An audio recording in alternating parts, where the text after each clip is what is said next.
I just woke up about an hour ago at like 10 a.m., you know, because that's how I roll. And this here is my little place. Those are the aspens you hear about. The famous Colorado Rocky Mountain aspens. And those are all mine.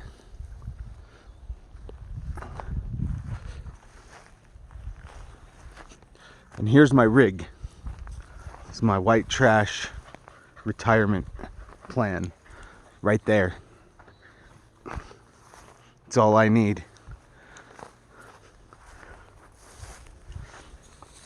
There's my chair. There's the solars. I got 3 running right now.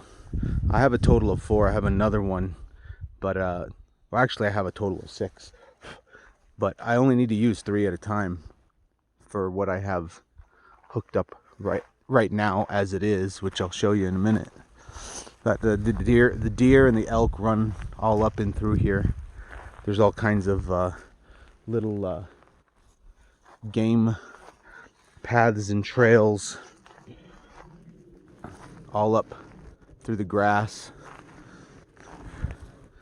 And this over here, this cabin down here just got built. That's my new neighbor right there.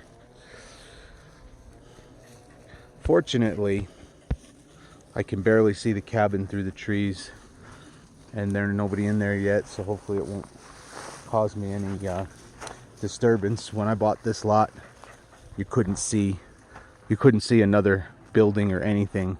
All you could see was mountains and trees, and that's it. And birds and deer, and there's little chipmunks all over the place. There's all kinds of critters.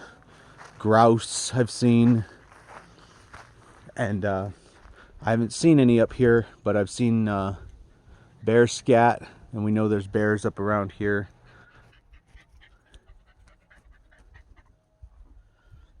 And I've seen elk poop right here on my property, along with tons of deer turds.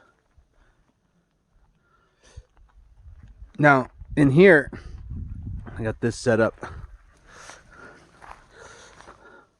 That's my wood pile that I made like 5 years ago. I never use it.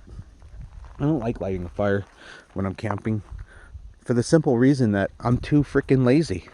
I don't want to light it, put it out. The only time I ever light a fire is if I really want to cook something on it. But sitting by the fire just for the hell of it, to me, is annoying, breathing all the smoke and shit. So this is my little, it's all I need. I have a little recliner. I got a kitchen table, cabinets. I got my refrigerator right here. This is like a good sized refrigerator. I cut out that cabinet. It had one that was, you know, half that size in there. But I cut that out and I put a 110 volt fridge in there. Because the new ones are so efficient. The compressors are so efficient, this Chinese stuff. And I got like a full-size freezer there. That the old school way of doing the propane, you could do the solar. It works better. The propane's a pain in the butt to mess with. You got another thing to deal with. Electric is all integrated. There's my battery. I just have one battery. I didn't think it would be enough, but it really is. I got my little charger there. And my panels, I screenshotted. They'll charge at those 3 panels, even though they're rated for 100 watts each. The 3 of them, I'll get 180 something watts out of in full sun. So the specs are always like exaggerated, but these are good enough to where that refrigerator was running the whole time I was driving yesterday. So that refrigerator was running off that battery all day yesterday until I got here. And I didn't get here till late, till like 9 o'clock. And I looked at my battery and it was at 80%. So almost like 8 hours or more of that refrigerator running took up 20% of that little battery. And the charging tells me, my charge app because these batteries, that battery has Bluetooth in it, and then you have an app on the phone where you could monitor what it's doing, the charging and the discharge and everything. And in full sun, it'll charge. This morning I woke up, it was like it was down to like 70%, because after I got here, then, you know, I used a little electricity from the lights, and then I even sat down for an hour and played guitar. I brought a little speaker and an amp, and I plugged it in, and I ran that. That's a, you know, a couple hundred watts of draw for like maybe an hour, and it was down to like 70%. I think it hit 69%. And then when I wake up this morning with the panels charging, it tells me that it'll be charged in 2.5 hours in full sun. So a day's worth of stuff will charge in a couple hours in full sun. And that's, of course, with what I have, the usage that I talked about. Start using more stuff, then you need more power. But what else do I need when I'm sitting here? This camper had a bathroom, but I gutted it because it was nasty and too small, so I'm going to rebuild it. So it's all gutted, but I got plans for it, which, like everything else, I was supposed to be done with it before bringing it up here this year, but got so busy with other crap. There's my wardrobe closet. And these cabinets actually hold a lot of stuff, surprisingly.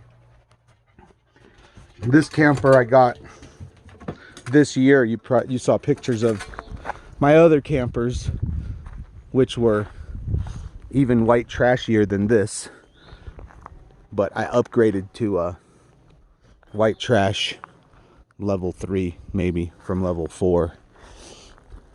However you want to look at it, I upgraded to a whopping 25-year-old camper. This is like a 2001 model. The other ones were older than that. But I bought it because it was so clean and it was in such good shape. It doesn't look that old. So, and there's my trusty rusty F-150 HD. Not a regular F-150. Not your standard F-150. HD, heavy half ton. Put it in 4 low and I'm good to go wherever. It's fun.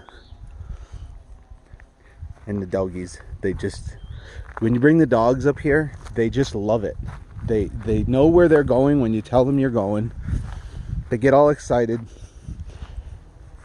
They do nothing but have a good time walking around, sniffing, running around. They chase deer. If deer come, they'll chase the heck out of them. I do have to hear some chainsaws off in the distance often, but when there's no chainsaws, it's usually really pretty quiet. But people have to cut down a lot of trees around here because this is fire country, so you gotta trim that shit up. Fortunately, I already did all that on my property, but now I got another one that's got to come down right there. I think that one barely had some leaves on it a couple years ago. I don't know what makes these aspens. There's a couple of things that they'll kill them. I think, see all of these marks on the trunks. A lot of it comes from the deer and the elk rubbing their horns on there. And then I think I've also seen bear paw scratches on the trunks of them.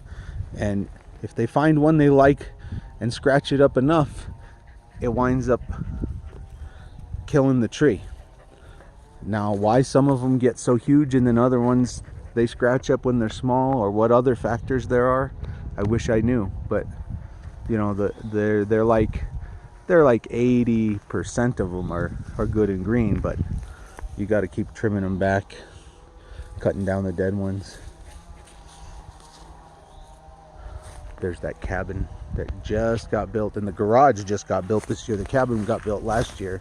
The garage got built this year. But all of this part of the hill is mine, down to those pines down there in the center. So this little section right here, I'm gonna try to dig out, make a dugout over here to store stuff in, or for the apocalypse bug out.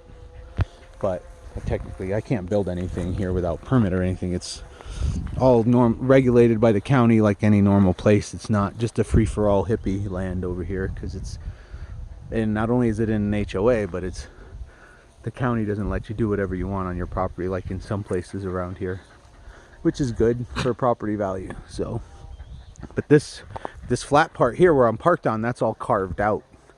You can see they carved that out. All these lots up here on the hill, when they developed this property, they came up here and they carved out pads on the ones on the lots that were up on this steep slope. They carved out these pads in the road to get up here. So the flat part is not natural, but that slope is the natural slope. Anyways, thought you'd get a kick out of my setup and where you can find me in another 10 years when you call and I don't answer.